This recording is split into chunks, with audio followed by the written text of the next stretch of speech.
No princípio era o ermo. Entre os construtores do Brasil, nós vamos destacar hoje a grande figura de Antônio Raposo Tavares. Raposo Tavares foi responsável por epopeias que ajudaram não só a dilatar as fronteiras do que hoje é o Brasil, mas a construir fisicamente a base do território brasileiro. Raposo Tavares era português, veio muito jovem para o Brasil, mais especificamente para São Paulo, com seu pai. Aqui ingressou no chamado Movimento das Bandeiras e liderou as bandeiras que expulsaram as reduções espanholas e jesuíticas do que hoje são os estados do Paraná, do Mato Grosso do Sul e do Rio Grande do Sul. Em 1494, Portugal e Espanha firmaram o Tratado de Tordesilhas, determinando uma linha meridiana como limite das suas possessões. Neste mapa, a parte branca mostra as terras de Portugal na América do Sul. Foram as bandeiras de Raposo Tavares e de seus companheiros que arrebataram esses territórios ao domínio espanhol. Raposo Tavares, elogiado pelo padre Antônio Vieira, também desempenhou um papel importante na luta contra os holandeses, com uma expedição criada por ele, financiada por ele, que foi até o Rio Grande do Norte e desceu do Rio Grande do Norte até a Bahia, travando batalhas contra o domínio holandês. Mas o grande ato, a grande obra, a grande epopeia da vida de Raposo Tavares é aquela que ficou conhecida como a Bandeira dos Limites.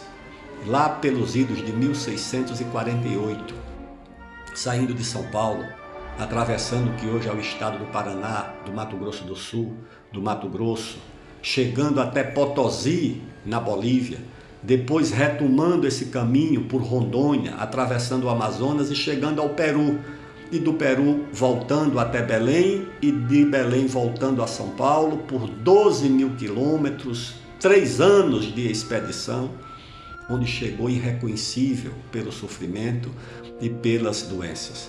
Mas ao retornar, Portugal tinha deixado os marcos daquilo que depois o diplomata Alexandre de Gusmão consolidou no Tratado de Madrid.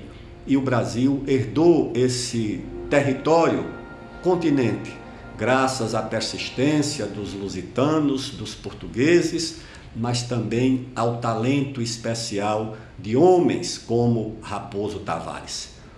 No princípio era o agreste. O céu azul, a terra vermelho pungente e o verde triste do cerrado. Eram antigas solidões banhadas de mansos rios inocentes por entre as matas recortadas. Não havia ninguém. A solidão mais parecia um povo inexistente, dizendo coisas sobre nada. Sim, os campos sem alma pareciam falar, e a voz que vinha das grandes extensões, dos fundões crepusculares, nem parecia mais ouvir os passos dos velhos bandeirantes, os rudes pioneiros que, em busca de ouro e diamantes, ecoando as quebradas com o tiro de suas armas, a tristeza de seus gritos e o tropel de sua violência contra o índio, estendiam as fronteiras da pátria muito além dos limites dos tratados.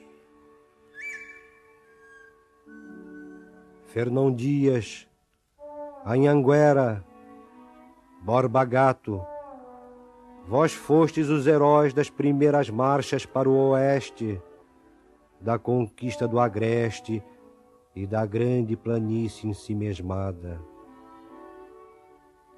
Mas passastes, e do divisor de águas das 3 grandes bacias dos 3 gigantes milenares, Amazonas, São Francisco, Rio da Prata, do novo teto do mundo, Do Planalto iluminado partiram também as velhas tribos malferidas e as feras aterradas. Jaime Cortesão, o autor de sua grande biografia, diz que um gigante dormia sob o granito. E ao se levantar, a tampa do granito, ali é onde estava o gigante adormecido. Dona Anita Nowinski, historiadora consagrada da USP, autora, entre outras obras, da história dos judeus que construíram o Brasil, destaca na figura de Raposo Tavares o mesmo amor à liberdade dos cristãos novos e dos profetas. E segundo Anita Nowinski, ainda permanece Raposo Tavares como um grande injustiçado.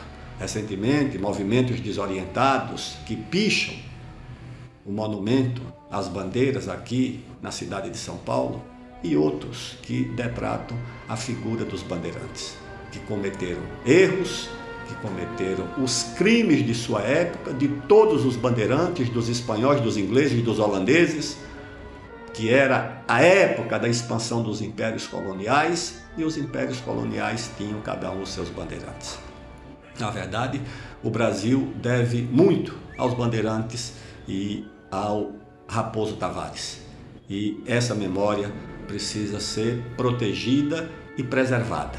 E nós devemos analisar a obra dos homens no contexto do seu tempo, com os valores do seu tempo, com os hábitos do seu tempo, e não com aqueles que regem as relações nos dias atuais. Então, que se preserve, que se proteja a memória do grande Raposo Tavares.